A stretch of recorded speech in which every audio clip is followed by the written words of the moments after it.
Bonjour tout le monde, bienvenue à la chapelle en ligne. Avant de plonger dans le message d'aujourd'hui, annonce importante. Dans 2 semaines, c'est Pâques à la chapelle. Dimanche le 17 avril, on va avoir une célébration de Pâques dans nos chapelles de Montréal, Gatineau et Québec. Soyez des nôtres. Profitez-en pour venir en présentiel. La famille La Chapelle se rassemble. Et pour ceux qui ne pourront pas être là, il va quand même y avoir La Chapelle en ligne. On est dans cette série, les dernières paroles de Jésus. Les dernières paroles de Jésus sur la croix nous révèlent le cœur de Dieu comme aucune autre parole à travers le Nouveau Testament. Et ces paroles qui ont été prononcées il y a 2000 ans traversent les âges, voyagent jusqu'à nous aujourd'hui et se font encore entendre en 2022. Spurgeon a dit ceci: « Habitez là où les cris de la croix peuvent être entendus. » Et cette série-là, c'est à propos de ça. C'est à propos de venir au pied de la croix et d'entendre nous-mêmes les dernières paroles de Jésus. Le cri d'aujourd'hui, un cri de souffrance. Jean, chapitre 19, verset 28. Après cela, Jésus, qui savait que déjà tout était achevé, dit, afin que l'Écriture soit accomplie, « J'ai soif. » Il y avait là un vase plein de vinaigre. On fixa à une tige d'hysope une éponge imbibée de vinaigre et on l'approcha de sa bouche. J'ai soif. Une des tortures de la croix, il y en avait plusieurs, mais une des tortures de la croix, c'était une grande déshydratation. Il faut se souvenir de ce que le Seigneur a vécu avant la crucifixion. On l'a battu, torturé, on a mis une couronne d'épines sur sa tête, on a craché sur lui, on l'a fouetté 40 coups. Tout ça, c'était avant qu'on le crucifie. Alors imaginez, après la crucifixion, lorsqu'il y a eu des clous dans ses mains, dans ses pieds, il saigne de partout, ça fait 12 heures qu'il n'a pas bu, ça fait 24 heures qu'il n'a pas dormi, il est suspendu entre le ciel et la terre. Puis il dit ceci: « J'ai soif. » C'est un moment unique dans toute l'histoire de l'univers. Ce moment où le créateur des océans et des mers, le créateur des lacs et des rivières, celui qui a inventé le H2O, dit « J'ai soif. » Ces paroles « j'ai soif », c'est 2 mots. En fait, ce mot, parce que dans le grec, c'est un seul mot. Ce mot est tellement profond qu'on pourrait prêcher sur ce sujet-là pendant plusieurs semaines. On va regarder ensemble à 3 choses aujourd'hui. 3 choses que nous révèlent ces paroles. J'ai soif. Elles nous révèlent quelque chose à propos de Jésus. Elles nous révèlent quelque chose à propos des gens. Et elles nous révèlent quelque chose à propos de nous-mêmes. Premièrement, ce qu'elles nous révèlent à propos de Jésus, elles nous révèlent l'humanité de Jésus. Plusieurs personnes aujourd'hui dans la société occidentale ont de la misère à croire ou à reconnaître que Jésus était Dieu.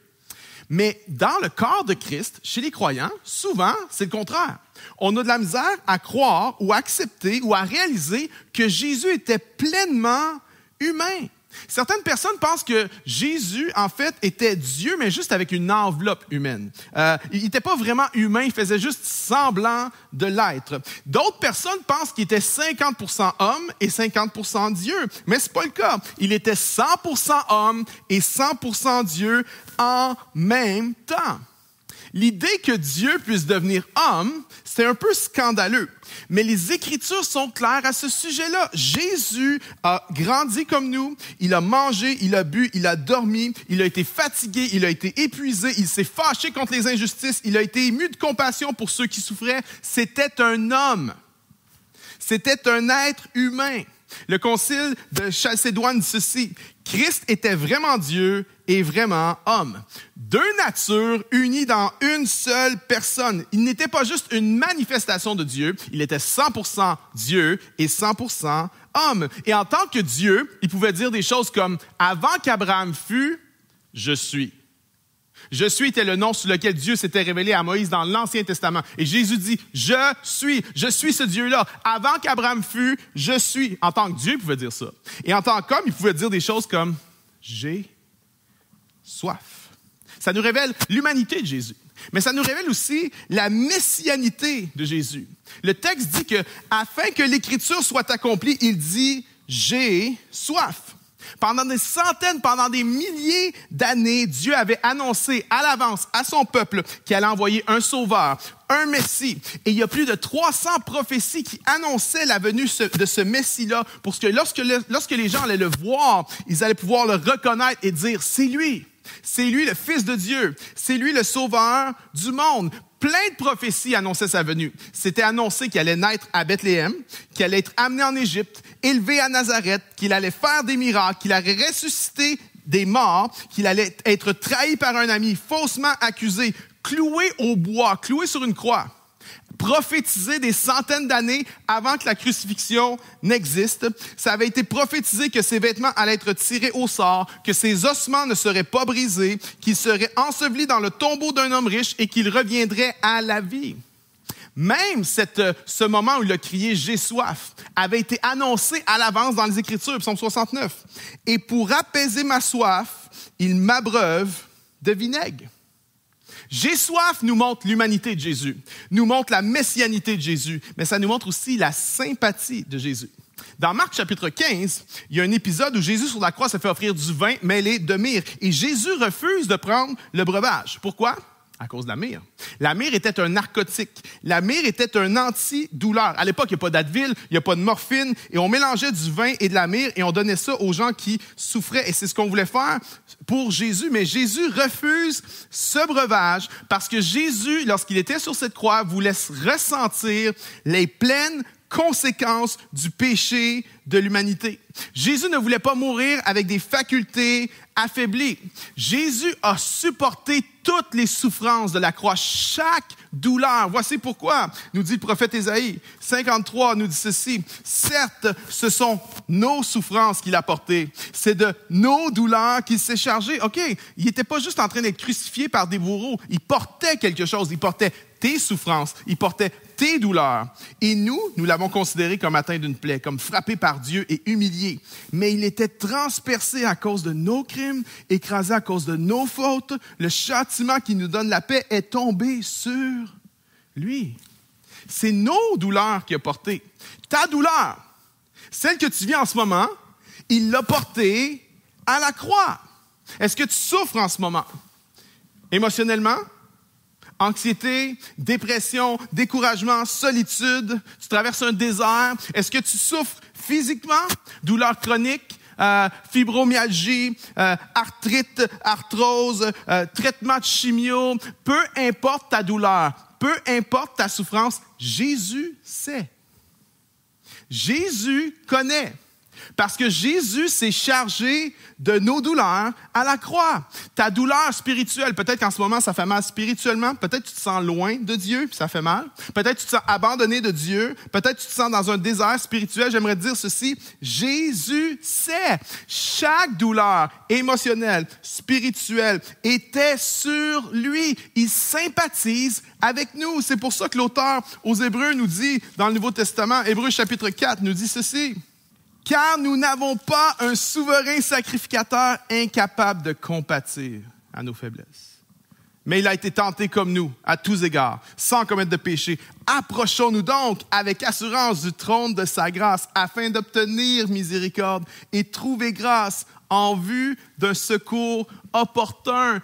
Il connaît ta douleur, il connaît ta souffrance, il a porté ta souffrance, il sympathise avec toi maintenant. C'est pour ça qu'il n'y a personne qui peut dire, si tu as une vision du monde chrétienne, personne ne peut accuser Dieu d'être cruel. Parce que Dieu ne nous laisse pas dans notre souffrance, Dieu est avec nous dans notre souffrance, Dieu porte notre souffrance, il sympathise avec nous. J'ai soif nous montre l'humanité de Jésus, la messianité de Jésus, la sympathie de Jésus, mais ça nous montre aussi la substitution de Jésus. La substitution de Jésus. Lorsqu'on lui a présenté ce vinaigre au bout d'une éponge avec une branche d'hysope, pour nous, ça n'a pas beaucoup de signification. Mais à l'époque, une éponge, c'est quelque chose de rare. À l'époque, une éponge, c'est quelque chose que seulement les élites possèdent. Et les Romains utilisaient l'éponge principalement pour deux choses. Premièrement, pour ce qu'on appelait le tersorium, c'est-à-dire qu'ils utilisaient les éponges comme papier de toilette. Un autre usage de l'éponge, c'était lorsque les soldats allaient au front, lorsque les soldats portaient leurs équipements. C'était extrêmement lourd, il fait chaud au Moyen-Orient, et on prenait une éponge, et les soldats avaient une éponge sous le casque pour absorber la sueur. Et plusieurs commentateurs bibliques disent que c'est une de ces deux possibilités-là. Soit Jésus a bu du vinaigre venant d'une éponge qui a été utilisée comme papier de toilette, ou venant d'une éponge qui était dans le casque d'un soldat pour absorber la sueur. Dans un cas comme dans l'autre, j'aimerais dire c'est une insulte, c'est un acte de mépris. C'est comme, t'as soif? Ah ouais? Tiens, on va te donner à boire. Mais ce qu'il faut comprendre, c'est que lorsque Jésus dit j'ai soif, sa soif est physique. Mais j'aimerais vous dire ceci, sa soif est premièrement spirituelle. Pink a dit ceci, sa soif était l'effet de l'agonie de son âme dans la chaleur féroce de la colère de Dieu. Lorsqu'il porte le péché du monde sur lui, sa communion avec le Père est rompue. Et il se sent loin du Père. Et lorsqu'il crie « j'ai soif », il n'est pas juste en train de dire « je veux boire quelque chose ». Il est aussi en train de dire « j'ai soif du Père ». J'ai soif de mon Père. J'ai soif d'une communion avec mon Père. Vois-tu, il a eu soif à ta place. Il a eu soif à ma place. Irving Lutzer a dit ceci, « Il a eu soif pour nous racheter de la soif éternelle. » Par amour pour toi, il a eu soif à ta place. Il a pris ta place. C'est ça la croix. Lorsque Jésus a eu soif, il a eu soif à notre place. C'est moi qui devrais avoir soif. C'est moi qui devrais subir la soif du châtiment éternel. Mais Jésus a pris ma place. En 1987, le 16 août, il y a eu un écrasement d'avion aux États-Unis, dans la région de Détroit. C'était le vol Northwest 255. Et il y a eu 156 passagers qui sont décédés ce jour-là. Un seul passager a survécu à l'écrasement de l'avion. C'était une petite fille de 4 ans. Et on a essayé de comprendre pourquoi elle avait survécu, mais que tous les autres passagers étaient morts. Et selon les mots de la petite fille, c'est son témoignage, elle explique que lorsque l'avion allait s'écraser imminemment, sa maman s'est détachée elle-même. Elle s'est mise devant sa fille et elle l'a entourée de ses bras pour la protéger lorsqu'elle allait avoir l'impact. Sa petite est la seule qui a survécu à cet écrasement. J'aimerais dire à quelqu'un, c'est exactement ça que Jésus a fait à la croix. Jésus a pris notre place. Jésus nous entoure de ses bras pour que le châtiment qui devait retomber sur nous retombe sur lui. Jésus a pris ma place. J'ai soif nous révèle quelque chose à propos de Jésus, mais j'ai soif nous révèle aussi quelque chose à propos des gens. Ça nous révèle que servir les autres, c'est aussi servir Jésus. Lorsque je sers les autres, je sers Jésus. Matthieu 25 dit ceci. Alors les justes lui répondront, « Seigneur, quand t'avons-nous vu avoir faim et t'avons-nous donné à manger? Ou avoir soif et t'avons-nous donné à boire? » Verset 40. Et le roi leur répondra, « En vérité, je vous le dis, dans la mesure où vous avez fait cela à l'un de ces petits, de mes frères, c'est à moi que vous l'avez fait. » Jésus explique quelque chose. Lorsque tu sers quelqu'un, tu sers Jésus. J'ai soif. C'était le thème du ministère de Mère Teresa. Chaque maison d'hébergement qu'elle avait pour les pauvres, il y avait une photo de Jésus sur la croix qui est en train de dire « J'ai soif ».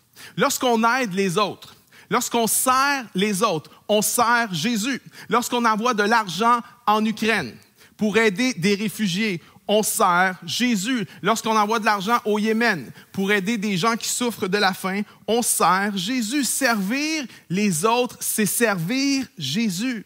Mais aussi les plus petits actes de service, les plus petits ont une grande valeur aux yeux de Jésus. Jésus l'a dit que si tu donnais un verre d'eau froide à quelqu'un en son nom, tu vas avoir ta récompense. Souvent, les gens pensent que le ministère, c'est prêcher. Le ministère, c'est enseigner, c'est l'idée. J'aimerais vous dire ceci, le ministère, c'est donner à boire à quelqu'un.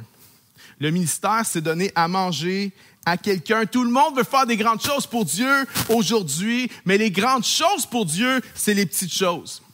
Dieu voit les petites choses. Dieu n'est pas impressionné par nos grandes choses. Dieu n'est pas impressionné par le fait que je prêche ou que j'enseigne. Dieu est impressionné par les petites choses, par les actes de service. Lorsque tu prends soin de quelqu'un, lorsque tu prends soin de quelqu'un qui souffre, lorsque tu démontres la bonté du Seigneur à quelqu'un, à un enfant, à une personne âgée, un jeune, à quelqu'un qui est immigrant, à quelqu'un qui est réfugié, ça, c'est un acte de service envers Jésus. Et chacun de ces actes-là a une grande valeur devant Dieu. Peut-être que tu n'auras jamais un applaudissement devant les hommes, mais laisse-moi dire une chose. Dieu le voit et Dieu appelle ça grand.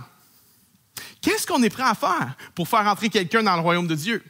Jusqu'où on est prêt à aller, à servir, à sacrifier, à faire les petites choses pour que quelqu'un entre dans le royaume de Dieu. Souvent, on est tellement centré sur nous, centré sur nos buts, nos objectifs à atteindre, centré sur nos problèmes, centré sur nos besoins ou juste sur notre famille ou nos propres amis qu'on n'a aucun temps, on n'a pas le temps pour les gens qui ont soif.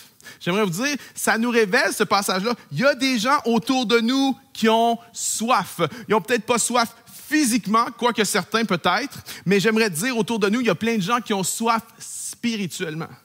Ils vont peut-être pas le dire. Ils vont peut-être pas dire « j'ai soif », mais voici ce qu'ils vont dire. Ils vont dire « je suis pas épanoui. Je suis frustré. Je me sens frustré de la vie. » Ils vont peut-être dire « il faut qu'il y ait plus que ça à la vie. » Ils vont peut-être dire quelque chose comme « je me sens dépassé. Je me sens vide, je me sens épuisé, je cherche quelque chose, puis je ne sais pas c'est quoi, je ne l'ai pas encore trouvé. » En d'autres mots, traduction, j'ai soif. Ce monde a soif.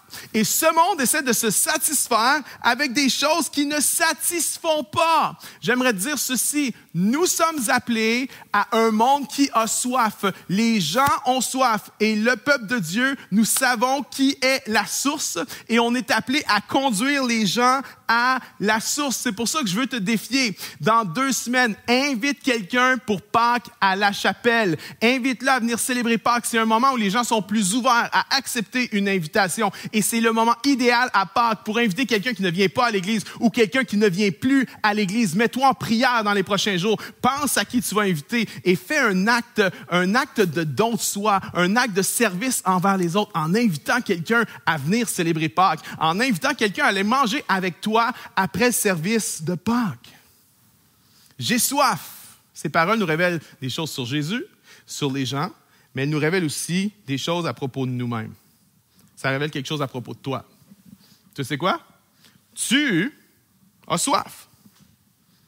J'ai soif. On a tous soif. Et on vit dans cette illusion que si seulement je pouvais si seulement je pouvais rencontrer quelqu'un, si seulement je pouvais me marier, si seulement j'avais cette job-là, si seulement je pouvais graduer, enfin, j'en peux tellement plus d'étudier, si seulement je pouvais tomber enceinte, si seulement. Mais j'aimerais dire ceci, toutes ces bonnes choses ne vont pas étancher ta soif. Il n'y a pas aucun diplôme ou argent ou sexe ou sport ou célébrité ou carrière qui vont étancher notre soif. T'as soif. J'ai soif. Puis en plus d'avoir une soif qui est dans notre être, une soif qui est dans notre âme, j'aimerais dire ceci, il y a des facteurs qui viennent aggraver notre soif. Le péché, par exemple. Le péché nous rend assoiffés. Lorsqu'on essaie de satisfaire notre soif avec quelque chose d'autre que Dieu, ça nous rend encore plus assoiffés. Pourquoi? Parce que le péché, c'est addictif. Le péché, ça nous hook. Puis on n'est plus capable de s'en sortir. Si tu ne crois pas que le péché, c'est addictif, commence à dater du monde sur Tinder. Puis essaye d'arrêter pour voir. Commence à regarder de la pornographie. Puis essaye d'arrêter pour voir. Commence à te laisser aller à ta colère.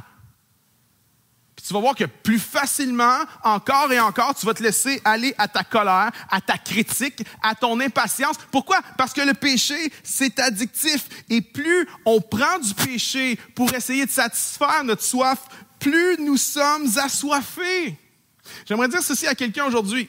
Ce que tu veux, là, c'est peut-être pas ce que tu penses que tu veux.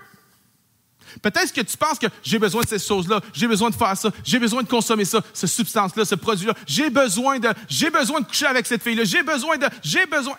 Peut-être que ce que tu veux, c'est pas ce que tu penses que tu veux. Il n'y a pas une personne, il n'y a pas un accomplissement ou une expérience qui peut étancher ta soif. Seul Dieu peut étancher notre soif. Toutes les bonnes choses qu'on prend là, pour essayer de remplir notre soif, ça tourne en idole. Puis une idole, c'est quoi? Une idole, c'est de s'attendre à ce que quelqu'un ou quelque chose d'autre que Dieu vienne remplir mon âme. Si tu es insatisfait en ce moment, la seule chose qui peut te satisfaire, c'est Jésus. Dieu, dans sa parole, a reproché à son peuple de l'avoir abandonné pour aller boire à d'autres sources. Jérémie, chapitre 2, verset 13. Regardez-moi ce que ça dit, c'est fou.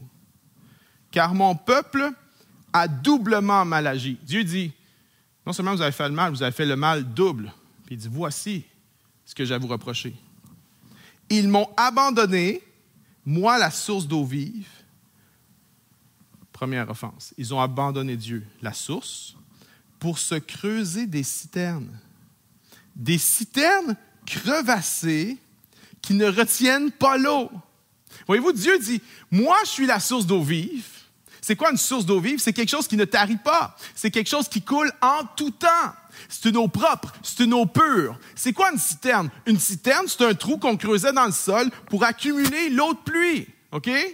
Puis l'eau qu'on accumule, elle n'est pas propre comme de l'eau vive. Elle est contaminée, elle est un peu impure. Et en plus, Dieu dit, non seulement ils ont abandonné la source d'eau vive, vous aviez accès à cette eau vive que moi, je suis une eau pure, une eau fraîche, puis vous m'avez abandonné pour vous creuser des citernes. Des citernes qui ne retiennent pas l'eau. Ces citernes-là fuient. Ces citernes-là coulent.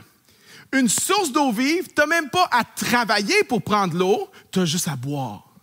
Alors qu'une citerne, il faut que tu te tues à l'ouvrage. Dieu est en train de dire ceci à son peuple. Hey, guys, vous êtes en train d'essayer de vous creuser des citernes alors que juste en arrière de vous, il y a les chutes du Niagara.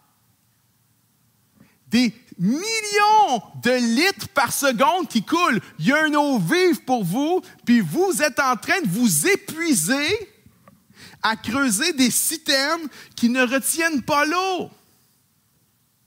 Il n'y a rien qui peut satisfaire ton âme comme Jésus. Regardez ce que Jésus a dit dans Jean, chapitre 4. Regardez ce qu'il dit. Jean 4, verset 13. Jésus lui répondit, « Quiconque boit de cette eau, il était à un puits, quiconque boit de cette eau aura encore soif. Mais celui qui boira de l'eau que je lui donnerai n'aura jamais soif. Et l'eau que je lui donnerai deviendra en lui une source qui jaillira jusque dans la vie éternelle. » Jésus dit, moi, je vais te donner une eau à boire. Puis si tu bois de cette eau-là, tu n'auras plus jamais soif parce que cette eau que je vais te donner va devenir une source d'eau vive en toi qui va jaillir éternellement. Jésus a promis, si tu bois mon eau, tu n'auras plus jamais soif. Maintenant, voici le problème que j'ai eu pendant des années avec ce verset-là. Voici le problème que j'ai eu. Pendant des années, je lisais ça, puis je me disais, mais comment ça se fait que si Jésus a dit qu'on allait à lui, puis on boit son eau, on n'aura plus jamais soif? Comment ça se fait que j'ai soif? Comment ça se fait que je ressens tant la soif? Comment ça se fait qu'il y a tant de croyants, de chrétiens qui ont soif? Comment ça se fait qu'il y a tant de chrétiens qui sont tentés par des choses de ce monde, qui sont tentés à faire des choses qu'ils ne devraient pas faire? Comment ça se fait qu'il y a tant de chrétiens qui ont goûté à Jésus, qui ont connu les eaux vives? Comment ça se fait qu'ils se tournent vers des citernes crevassées? Comment ça se fait qu'il y a des gens qui ont soif? Parce que laissez-moi vous dire quelque chose. Lorsque les gens se mettent à boire de l'eau contaminée d'une citerne, c'est parce qu'ils ont soif. Comment ça se fait? Ça m'a pris du temps à comprendre ça. Lorsque Jésus a dit « Tu n'auras plus jamais soif », Jésus n'a pas dit « Tu n'auras plus jamais besoin de boire ». Oui, pendant des années, moi, je me disais, je suis peut-être pas un vrai chrétien parce que j'ai soif. J'ai des tentations, j'ai soif. Parfois, les œuvres de la chair veulent monter en moi, puis j'ai soif. Jésus, lorsqu'il a dit « tu n'auras plus soif », il ne voulait pas dire « tu n'auras plus besoin de boire ». Lorsque Jésus a dit « tu n'auras plus soif », ce que ça veut dire, c'est « tu vas toujours avoir accès à l'eau ». Tu ne vas jamais manquer d'eau.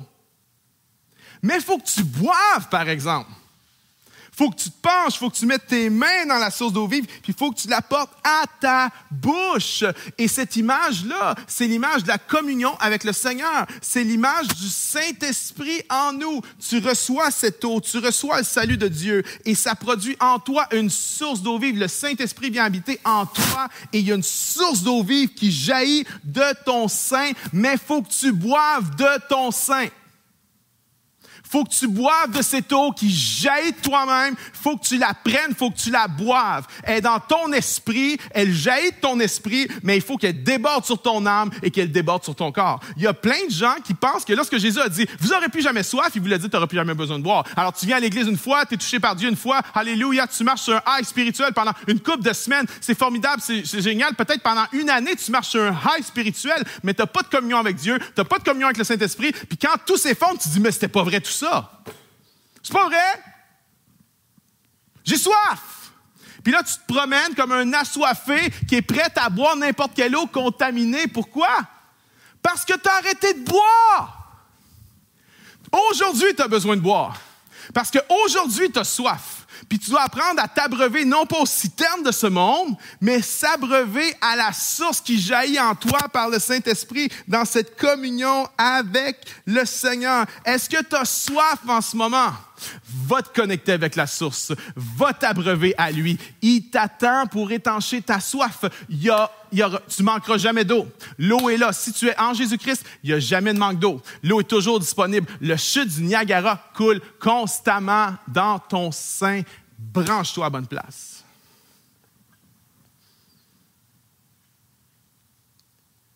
Vois-tu? J'ai soif. Ça nous apprend quelque chose sur Jésus. Ça nous apprend quelque chose sur les autres. Mais ça nous apprend quelque chose sur nous-mêmes. C'est qu'on a besoin de venir à lui avec notre soif. Puis je voudrais prier pour quelqu'un. Quelqu'un qui n'a jamais été boire aux eaux vives. Toute ta vie, là, tu as bu de l'eau des citernes contaminées. Des fois, tu dis, j'ai bu des choses, je ne peux même pas imaginer que j'ai pu boire ça. C'était dégueulasse, c'était des sources contaminées. Puis aujourd'hui, tu dis, non, je veux venir à Jésus. Je veux donner ma vie à Jésus. Je veux prier pour toi. Je veux t'accompagner dans une prière pour que tu donnes ta vie à Jésus maintenant, puis que tu viennes boire les eaux vives qu'il veut t'offrir. Tout le monde est bienvenu. Tout le monde. C'est gratuit. Tu as juste à venir avec ta vie. Dis, Seigneur, je te donne ma vie. Seigneur, je te donne ma vie. Mais je veux aussi prier pour des gens qui ont été séduits, pour des gens qui avaient pensé que, mon Dieu, Jésus avait promis qu'on n'aura plus jamais soif, mais je n'avais pas compris que faut pas que j'arrête de boire. Il faut que je retourne boire. Je veux prier pour toi. Je veux prier que par le Saint-Esprit aujourd'hui, tu vas renouveler ta communion avec le Seigneur, que tu vas t'approcher du Seigneur, que tu vas cesser d'aller boire des sources contaminées, des citernes crevassées, pour te tourner vers les eaux vives. Je vais prier pour toi.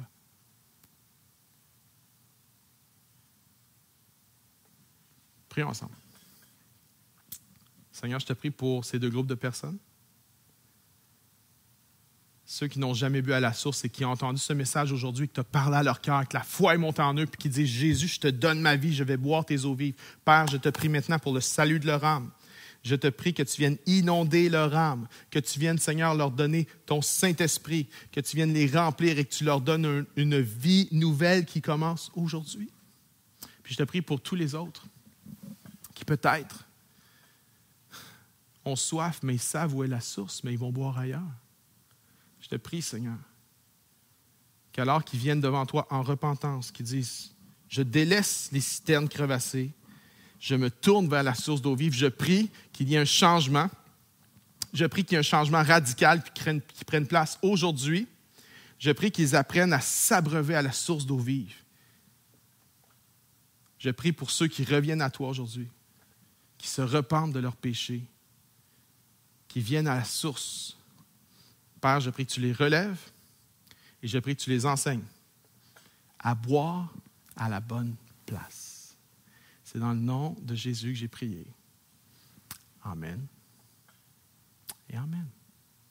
Merci d'avoir été avec nous aujourd'hui pour ce message. Si ce ministère a un impact dans ta vie, si tu aimes la chapelle, si tu aimes la chapelle en ligne, est-ce que tu pourrais considérer de faire un don à la chapelle? Nous avons besoin de tout le monde pour maintenir ce ministère en ligne et le développer. Merci de votre générosité. À bientôt.